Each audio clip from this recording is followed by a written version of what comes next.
Are the Carolina Panthers getting closer to drafting a quarterback at 6 overall in next month's NFL draft? We'll talk about it right now here on Locked On Panthers. You are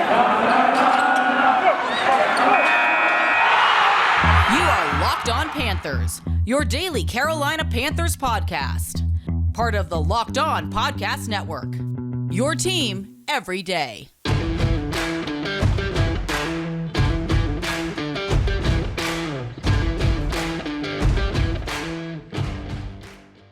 Welcome into another edition of the Locked On Panthers podcast, a part of the Locked On Podcast Network. I'm your host, as always, Julian Council, talking Carolina Panthers with you every Monday through Friday, your team every day of the week. Make sure to watch and subscribe to the show over on YouTube, entering, I think, our 6th week of YouTube so far. Almost 700 subscribers as of this recording. The goal last week is to get to 700. Let's get to 800 by the end of this week, as your Carolina Panthers are still active in trying to figure out what they're going to do here in the 2022 season. So make sure to go and watch the show over on YouTube and subscribe to the show. Also, rate, review, and subscribe to the show on Apple Podcasts. 5 stars only. Don't be a hater. Although I want to point out this one Duke fan, as you guys can see on YouTube, I'm wearing my Carolina shirt. Heels are going to the Final Four. Roll the face of Duke Blue Devils for the first time ever in tournament history, the two teams playing each other, as I'm sure you can hear ad nauseum throughout the rest of the week. This guy left me a 3-star review. He likes the show, but he's a Duke fan. He said, Duke fans are Panther fans too. And he got upset with me for saying how much I don't like Duke. He still likes the show. It's the rare 3-star review. Typically, I get either 5 or 1 star. 5 stars, you love the show, you love me. 1 star, you hate the show, and you hate me, which is fine. You know, that's just how these things go. But the 3-star review, it's just funny because he actually likes the show. He's just a Duke fan, and he wishes I would stop being mean to his team. Well, I'm not going to stop being mean to Duke. I hate Duke, and if you like Duke, well, you know, that's a character flaw on your own part, and I'm sorry if it hurts your feelings, but really, I'm not sorry, and grow up and, you know, maybe stop being so sensitive. Either way, you can also check us out on Spotify and all the other podcasting platforms out there, and be sure to follow me on Twitter at Julian Council, where you can follow me for any Panthers takes and anything going on. And also, if you have any objections, feel free to tweet at me. But also, every single Friday, I have the weekly Friday mailbag. So follow me on Twitter at Julian Council, so you can either at me or DM me, or leave a comment on any of the shows from Monday through Thursday of that week, so I can answer your question for the weekly Friday mailbag here on Locked On Panthers. As you can hear, my voice it's wavering today. It's been a long weekend. It was way too active this weekend, so I'm going to power through it. I'm kind of tired as I'm recording this, but there is some things to talk about when it comes to your Carolina Panthers. As on Friday, Scott Fitterer, the Carolina Panthers general manager, met with the media for the first time since the exit interviews following the Week 18 loss in Tampa, and he kind of gave us his thoughts post-free agency, even though it's still going on, but our attention is going to move towards the draft. As you saw this week, the Panthers' attention went to the quarterbacks in the draft class, and Matt Corral of Ole Miss. They also checked out Kenny Pickett at Pitt, Malik Willis. They didn't go see Desmond Ridder from Cincinnati, which was interesting, but Scott Fitterer did let us know that they had spent a lot of time with Ridder back at the Senior Bowl and at the Combine in Indianapolis, and they already kind of got a good look and read on who he is as a leader. And as a player, so they didn't feel the need to go, at least Fitterer and Rule didn't feel the need to go up to Cincinnati last week to go check him out. The only piece of real news that came out from Friday was that the team plans to exercise the 5th-year option on Brian Burns, which was a no-brainer as Burns comes off of his 3rd season, his 1st season as a Pro Bowler. And he's clearly one of your leaders on defense and is one of the young emerging pass rushers in the National Football League. So that was one of the things I was talking about my checklist last week as we were updating it, that the Panthers need to check the box. They haven't done it yet. They're going to do it. It was always going to happen, just like last year with DJ Moore. Sometimes when you have like these things, we know they're going to happen eventually, but it made a ton of sense. Outside of that, just what he said, you know, that kind of stood out to me was the whole Sam Darnold situation when you're looking at the quarterback. And he still said, Scott Fitterer said the Panthers are going to look at every option, that they need to stabilize the position. And currently, Sam Darnold is in the lead at the quarterback role. Well, obviously, the only 2 quarterbacks on the roster are him and PJ Walker. And as we've seen the last 2 seasons, PJ Walker is not a starter in the National Football League, and the Panthers clearly don't value him over Sam Darnold, who they're going to be paying $18.858 million because of his 5th-year option that they decided to exercise without watching him play a single snap in a Carolina's Panthers black and blue. Whew, well, we can get over it. At least hopefully one day we can. But they're going to try and figure out every option. Cam Newton potentially could be an option. They said that door is still open. Scott Fitterer has not spoken to Cam, but Matt Rule has talked to Cam and they had a good conversation. And the door's open for Cam to return, but it has to be the right situation for the team and for Cam. And going later on in his press conference, when he's talking about the quarterback role, that whoever comes in will get an opportunity to compete and to start. I just really wonder how honest and how earnest of an opportunity the Panthers are going to give Cam Newton to be a starter when we saw last week or last year in the final 2 weeks of the season when Sam Darnold was healthy again, that he got to start in New Orleans and in Tampa Bay. And the Panthers clearly valued him more as a starter than they do Cam Newton, who they signed off the street when Sam went down. And it was an awesome 10 days. But after that, things kind of went south. And there's a built-in reason why Cam didn't perform at the level that we used to see, or at least perform the way he played during the 2020 season in New England when he was a starter. Didn't have a full offseason program with the Carolina Panthers. They fired Joe Brady after 1 week of him being, maybe 1 or 2 weeks of him being like right after the bye week, when you would have thought Cam would have spent a lot of time with him. He spent a lot of time with the quarterback coach, Sean Ryan. But Cam just came in a situation where he's trying to learn the offense, and it's not like you can expect a ton. Although, like, that first game against Washington made you think that, hey, this might be Cam 2.0 coming back here, saving the Panthers, and maybe he can get a second act and actually be the starting quarterback. I don't know what's going to happen with that Cam Newton situation. I do want to talk about it further here in a few minutes, but we'll table that for a second. Stephon Gilmore, he also could potentially come back here to Carolina. His name's been linked to the Kansas City Chiefs and the Las Vegas Raiders as options, two teams that are going to be aggressive and are going to be playoff contenders next year, as Kansas City moving forward for the next 15 years with Patrick Mahomes are always going to be playoff and Super Bowl contenders. And that might be a spot that Stephon Gilmore wants to go to. But bringing back guys like Dante Jackson is allowed the Panthers to be able to not to worry too much of whether they're able to bring back Stephon Gilmore. He's even brought up the depth that they have. And Fitterer has said that overall the roster is a much better place today than they were last season, that they haven't just taken one step closer to competing for the NFC South title. They've taken 2 steps closer to competing for the NFC South title. And I'm encouraged by what we see. He right now believes that being Scott Fitterer believes that the Carolina Panthers offensive line, which was a priority going into this offseason, is good enough right now to where he has 5 guys that could start, which would mean Brady Christensen would likely start at left tackle. They have options going into the draft. And I've said to y'all before, the Carolina Panthers philosophy, and this has been stated by Scott Fitterer, I'm just stating what he said in the past. Their philosophy is to be able to have flexibility when heading into the draft. Now, they only have 1 pick in the first 100 picks. As we know, not having a day 2 pick currently, and I don't know if they're going to be able to get into that day 2 to the second or third round and be able to add more players. That's why they use free agency to add more depth at linebacker, which was crucial, to add more depth at safety, as we've seen Justin Burris get re-signed along with Sean Chandler. And then, of course, signing Xavier Woods to be the starting free safety opposite of Jeremy Chin, which also allows Chin, with guys like Burris back and Chandler back, to play in the box at linebacker if they need him to do that. But they have more depth. And at the offensive line, they have more depth. And they would like to potentially add someone else. But when I'm looking at it, and I'm listening to what Scott Fitterer is saying about how cost-effective it is to have a rookie quarterback and that contract, and how drafting and developing a rookie quarterback is likely the best way to go about it. And yeah, we know they went after Deshaun Watson, and maybe it would have been prohibitive in terms of having to build a team. But he did say that they were operating outside of the Deshaun Watson trade, but they were still going to sign a lot of these players. I know a big portion of y'all were concerned of, oh, well, we give up all these picks, like, will we have the space to sign offensive linemen? Apparently Bradley Bozeman and Austin Corbett and all these other guys were going to be Carolina Panthers, whether Deshaun Watson was coming here or not. So, and then they didn't give up any pick, or they didn't give up any players, so they would have been in a fine spot. But the Panthers still, as we know, need to find a quarterback. And currently Sam Darnold's in the lead.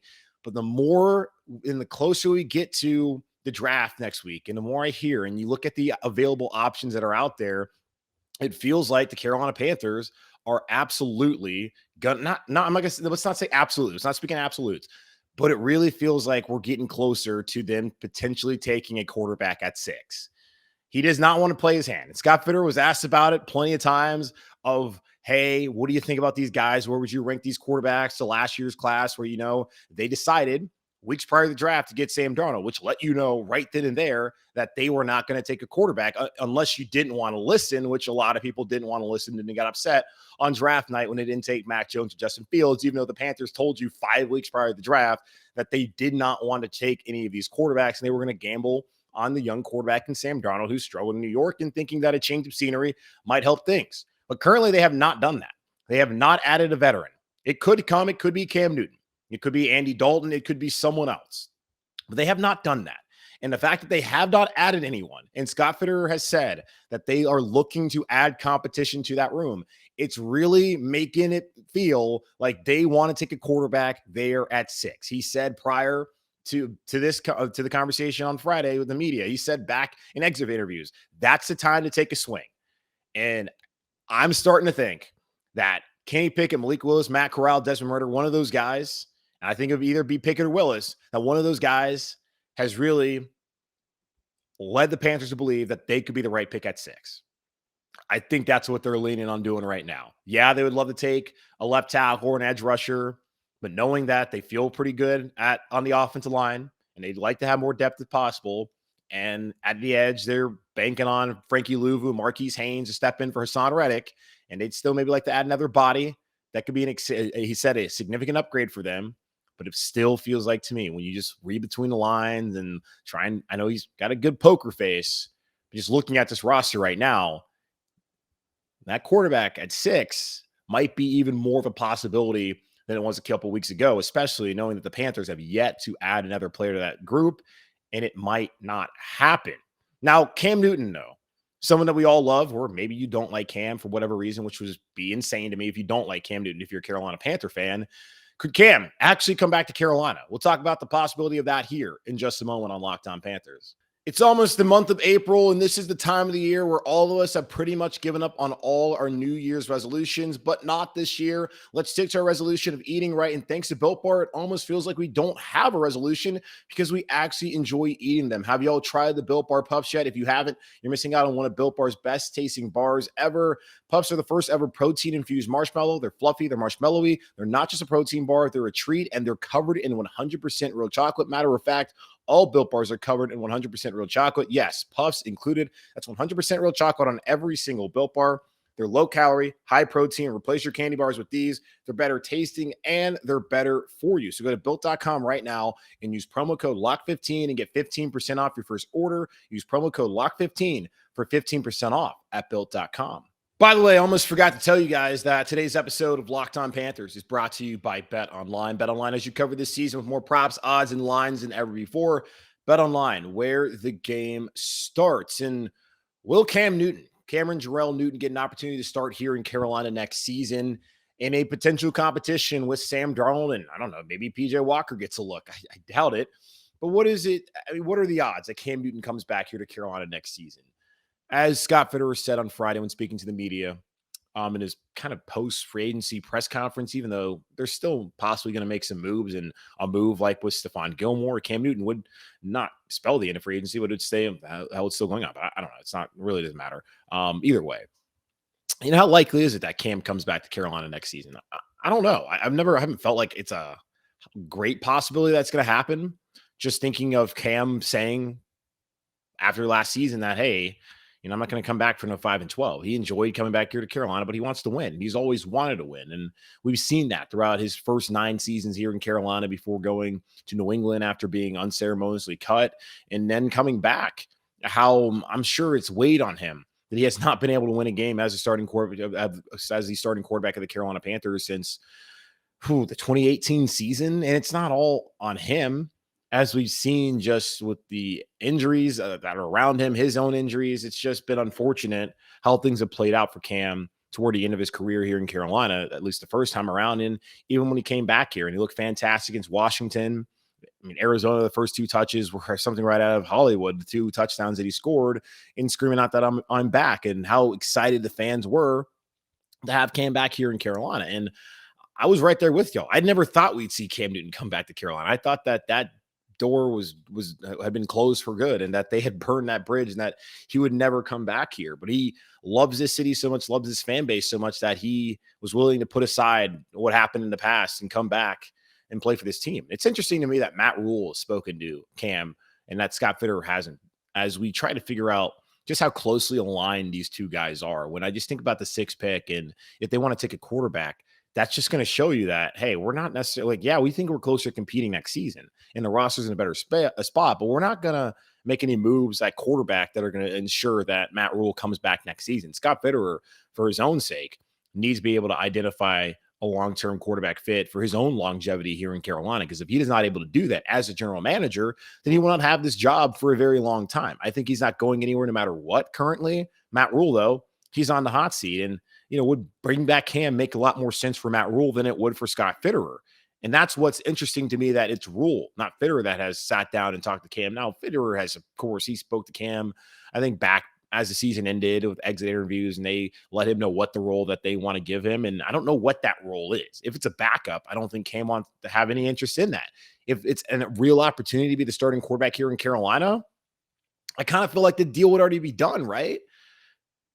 I mean, because seriously, knowing how much Cam loves this place and just looking at the openings or lack thereof at quarterback in the NFL, doesn't it feel like if the Panthers wanted Cam to actually compete for the starting job, that he would have already agreed to terms? Yeah, maybe it could be financial, that he wants a certain amount of money, and they probably gave more money last year than they should have given him for a guy coming in to be the starter for a couple weeks and really didn't know what you're going to get out of him.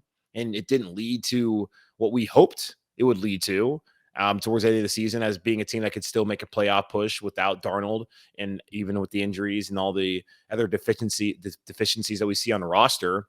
I'm just looking at the situation, and with Cam, it just kind of seems pretty cut and dry. And it might be more nuanced than that. And I think everything always is more nuanced than kind of the way we look at things, just being black and white out here as we talk about the Panthers and just maybe on Twitter and all the other, other spots that we have these conversations. But just for me, it like they were giving him an opportunity to be the starter. I feel like he already would have said, yeah, okay, I'm back in. The fact that he's not here and that the door's still open, I know Cam wants to weigh his own options, and maybe he's fine with just being a backup and wants to go somewhere as a backup and win. But I just thinking about who Cam Newton is and what we've seen from him. I have a hard time believing that Cam's just cool just being a backup, even if it's just for a winning team. Like if it's for a winning team, I guess he'll do it, but he's not going to be a backup here in Carolina. If he was getting an actual real opportunity to start, I think that he would already be back here with the Carolina Panthers. So what's the likelihood of it happening? Just based off of that, it doesn't seem high. But maybe it is. We'll see what the Panthers do heading into the draft at 6. Because if they go with a quarterback, then he's not coming back. If they don't, then hey, maybe there is an opportunity for Cam Newton to come back here in Carolina next season. I'm not quite sure how high it is right now, but we will see how it all plays out here in the coming weeks, as we're only 4 weeks away from the NFL draft down to Las Vegas, ready to get that over with. Let's go ahead and figure out what happens at 6th pick and see if they indeed want to take a quarterback there with the 6th pick. All right, going to take another quick pause. The Vegas win total odds came out this past week, and unfortunately, Carolina Panther ran himself into a little bit of trouble this past week. And what kind of impact could that have on the roster moving forward? We'll get into all that here in just a moment. Our next partner has a product I use literally every day. I started taking Athletic Greens because, well, they sent me a free package of their AG1 product, and since then, I've tried to live even a healthier lifestyle. So what's in this stuff? With one delicious scoop of Athletic Greens, you're absorbing 75 high-quality vitamins, minerals, whole food source superfoods, probiotics, and adaptogens to help you start your day right. This special blend of ingredients supports your gut health, your nervous system, your immune system, your energy, recovery, focus, and aging, all of those things. AG1 and Athletic Greens, it's lifestyle friendly, whether you eat paleo, keto, vegan, dairy-free, or gluten-free. Also, it costs you less than $3 a day. You're investing in your health, and it's cheaper than your cold brew habit. Athletic Greens has over 7,000 5-star reviews. It's recommended by professional athletes and all sorts of health experts all over the globe. To make it easy, Athletic Greens is going to give you a free 1-year supply of immune-supporting vitamin D and 5 free travel packs with your first purchase. All you have to do is visit athleticgreens.com/NFL Network. Again, that's athleticgreens.com/NFL Network to take your ownership over your health and pick up the ultimate daily nutritional insurance. Well, apparently it's that time of the year where Las Vegas is putting out the NFL win totals post-free agency, and currently the Carolina Panthers have a 6.5 over-under win total in Vegas, and I don't know how I feel about it, to be honest with you. All 6.5. I forget what it was last year. Should have looked this up probably before recording the show. But as we know, coming off a 5-12 season, prior to that 5-11 season, you hope the Panthers can go up, and 7 wins would be nice next year. But would it really be nice? Because it would likely mean yet again, that's another double-digit losing season, it likely mean yet again the Carolina Panthers will not be a playoff team, and it would spell the end for Matt Rule. So just looking at Vegas and their expectations of the Carolina Panthers, the expectation is the Panthers are going to lose double-digit games again, and that Matt Rule will lose his job. When I just look at the roster and what they've done, the offensive line is miles better than what it was last year, and that's hopefully hoping that the guys that they sign, like Corbett and like Bradley Bozeman, and then if they want to incorporate Brady Christensen as left tackle, and even Pat Elflein, if he's going to start at center, that they play better than they did last year and that they meet the expectations that have been set upon them by Scott Fitterer, who believes that this is going to be a good offensive line. He's excited about where these guys are, and especially up the middle where we saw constantly last year, whether it was Pat Elflein or Dennis Daly or John Miller, that there was always pressure. And even Matt Paradis at center before he went down, there was always pressure in the quarterback's face, whether it was Sam Darnold or Cam Newton sitting there in the pocket. And that's just something that cannot happen for whoever is under center for the Carolina Panthers here in 2022. So the offensive line is better. You have hopefully Christian McCaffrey back healthy this season. You have DJ Moore, who's just got the extension.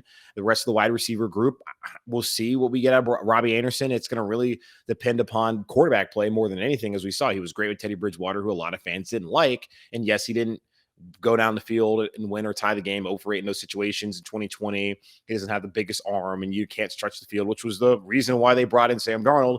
And we only saw it for 1 week, and we saw way more turnovers and mistakes of Darnold than we ever saw with Teddy Bridgewater. But quarterback is going to really play a major role in whether Robbie Anderson has a bounce back year and what we get out of Terrace Marshall. But overall, the offense, like, I think everything around the quarterback has, for the most part, gotten better, especially the one key area of the offensive line. Defensively, they plugged holes with the departing players and have their core foundation. I still think the defense is going to be really good. Special teams, you have a 4-time All-Pro punter now. And got Zane Gonzalez back. You have a new special teams coordinator, Chris Tabor. The Panthers, like Scott Fitterer said, are a better roster than they were last season. The 6.5, to me, totally hinges upon who the quarterback's going to be for the Carolina Panthers. If it's a rookie, I don't think that number is going to change very much, if at all. I would still think the same expectations. But as I said to y'all last year, I was someone who, with no faith in Sam Darnold or really the offensive line, still thought this team was going to win 8 games and go 8-9. We didn't even get to that point. Now the offensive line's better. Hopefully McCaffrey is going to be healthy. We saw how good the defense was and have a lot of those core players back. Why would I not feel the same way this year? So for me, I'm going to take the over currently. We'll see. They've done more to help out Sam Darnold. Scott Fitterer said that they had to find a way to help him out, or whoever's going to be back there, but especially helping him out. And they want to help and get him along to that situation to where he can be a good player for them. Now they're going to explore every option, as I mentioned, and as he mentioned on Friday, and we'll see who that player might be. And we've talked about all the options, and we'll continue to talk about the options. Just 6.5. I don't know how confident y'all are, but maybe you should get in on that action and see how that plays out. Now we'll also have to see how it plays out for Shi Smith, who apparently on Friday, as I saw reports, was arrested for unlawful carrying of a handgun and speeding 16 to 24 miles per hour over the limit, and also got popped with drug possession. The Panthers sent out a statement saying this pending legal matter. They said this is a pending legal matter, and there will be no further comment at this time. And not a good situation for Shi Smith. Coming out of South Carolina last year, had a really good year in that pandemic season where the Gamecocks weren't great at all. Him and Kevin Harris are the only positive things about that team that season. He really helped himself get drafted. And I thought that he showed some signs later on in the season. I think especially that game, who was it against? Atlanta, I want to say, when he had the long reception from Sam Darnold. Maybe, yeah, I think it was Atlanta. So he showed some signs, and I like the potential of Shi Smith moving forward. Now with this, man, and anytime you have gun possession and drug possession, it's not, you don't know how it's going to go. We'll see. I'm sure he's going to try and get the best legal team behind him. I don't know what his future is here in Carolina. Not a legal expert, as I've mentioned plenty of times as we talk about the Deshaun Watson stuff. And it seems like, hell, covering the NFL, you need to be nowadays of all the things that we got to talk about on top of just the football side of things. But for Shi Smith, not a good look for him. Not great news for the Carolina Panthers to have another player. I know they knew about the Ian Thomas thing that happened, I think, a year ago. They were aware of that, and I don't think it's as big. It's obviously not as big of a deal as this is with Shi Smith. Just not quite sure. Just reading what I've read and what y'all have also seen is Shi Smith will play for the Panthers anytime soon. It's not like he was a top first round or second round draft pick, later round guy. those are always kind of guys teams aren't worried about cutting bait with, just knowing that, hey, they can get another bite of the apple. Now, the Panthers don't have a ton of draft picks. You'd hate to lose someone like that in your wide receiver room who has potential for you. Just don't know what the future is going to be for Shi Smith. So best of luck to him and his family as they hope to get that sorted out. And I know the Panthers also would love to get that sorted out as they can figure out whether he will be here and if they need to go find other receivers either the next couple of weeks or in the draft in April. All right, that's going to wrap it up for me here on this edition of the Locked On Panthers podcast. Again, a part of the Locked On Podcast Network. Host as always, Julian Council. Make sure to watch the show and subscribe to the show on YouTube. You can also check us out on Apple Podcasts, rate, review, subscribe. Also check us out on Spotify and all the other podcasting platforms out there. And be sure to follow me on Twitter at Julian Council, where every single Friday answer your weekly Friday mailbag questions. So either at me at Julian Council or DM me at Julian Council or leave a comment on any of those that week's show on YouTube, and I will get to it on Friday. In the meantime, be safe, keep pounding, and I'll talk to y'all on Tuesday.